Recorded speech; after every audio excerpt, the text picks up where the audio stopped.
আসসালামু আলাইকুম। টি-টোয়েন্টি বিশ্বকাপের সুপার ৮ থেকে বিদায় নিয়েছেন অস্ট্রেলিয়া।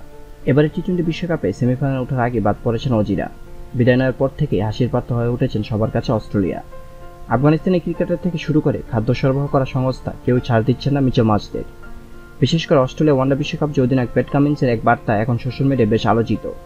সবাই প্যাট কামিন্সের সেই কথা নিয়ে এখন রীতিমতো সোশ্যাল মিডিয়ায় খোঁচা মারছেন। আফগানিস্তানের ক্রিকেটার নাজিবুল্লাহ জারদান নিজের সোশ্যাল মিডিয়ায় কামিন্সের সেই কথা নিয়ে একটি পোস্ট করেন।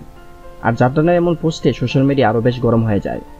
বিশ্বকাপ শুরু হওয়ার আগে অস্ট্রেলিয়ার ক্রিকেটার প্যাট কামিন্সকে জিজ্ঞাসা করা হয়েছিল কোন 4টি দল সেমিফাইনালে যাবে। জবাবে কামিন্স বলেছিলেন, একটি দল অস্ট্রেলিয়া, বাকি 3টি দল আপনি ঠিক করে নেন। যে দলে উঠুক না কেন আমাদের কিছু যায় আসে না। অস্ট্রেলিয়া বিদায় নেওয়ার পরপরই আফগানিস্তানি ক্রিকেটার নাজিবুল্লাহ জারদান কামিন্সের সেই বক্তব্যে পোস্ট করেন। নাজিবুল্লাহ জারদান তার পোস্টে বিমানের 3টি ও মুখে আঙ্গুল দেওয়ার ইমোজি দেন।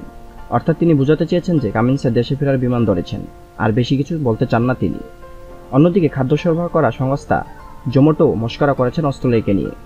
তাদের অ্যাপ থেকে ব্যবহারকারীদের একটি নোটিফিকেশন পাঠানো হয়েছে, সেখানে লেখা অস্ট্রেলিয়ার বদলা পাঠানো হচ্ছে। গত বছর ভারতে ওয়ানডে বিশ্বকাপে ভারত ও আফগানিস্তান দুই দলকে হারিয়েছিল অস্ট্রেলিয়া। সেই দুই দলের কাছে হেরেই চলতি টি-টোয়েন্টি বিশ্বকাপ থেকে বিদায় নিয়েছেন অস্ট্রেলিয়া। সেই কারণে এইভাবে মজা করছেন তারা।